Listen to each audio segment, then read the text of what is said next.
Gravando.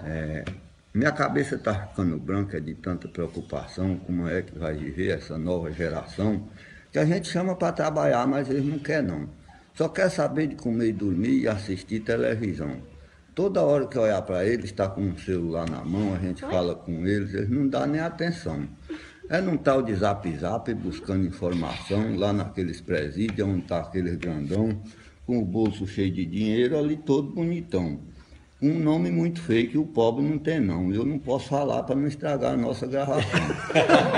Gente, esse mundo do jeito que vai, eu sei que ele não conserta mais não. Ele para consertar, só se acabar essa geração, começar tudo de novo, como começou lá do chão.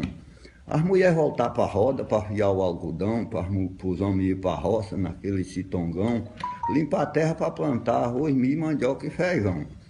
As mulheres criam galinha e os homens criam leitão, para ver se nunca falta o bolinho de pirão, porque no preço de vai a carne o pobre não aguenta não. Gente, mas eu não sei se vocês estão assuntando, como cada dia passa, esse mundo está mudando. Você anda nessas beiras de brejo, não vê mais um boi brigando, porque a arma dele era o chifre e esse homem é quem está carregando. Agora um dia desse eu vi uma culacha reclamando que não sabe o que fez, que agora está pagando. Toda vez que chega em casa, a mulher vai se evaporando, pega os trem dele e joga para fora e eles acabam brigando. Os meninos juntam em redor, todo mundo ali chorando, papai e mãe não quer o senhor, porque mãe está namorando. E não é mentira nossa que nós vimos ela ligando. Tá bom do senhor ir embora que o pé de pano tá chegando.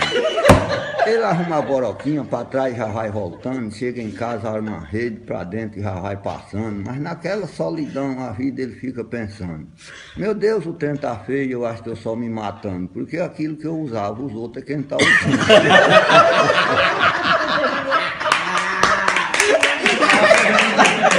Essa é nova, esse negócio.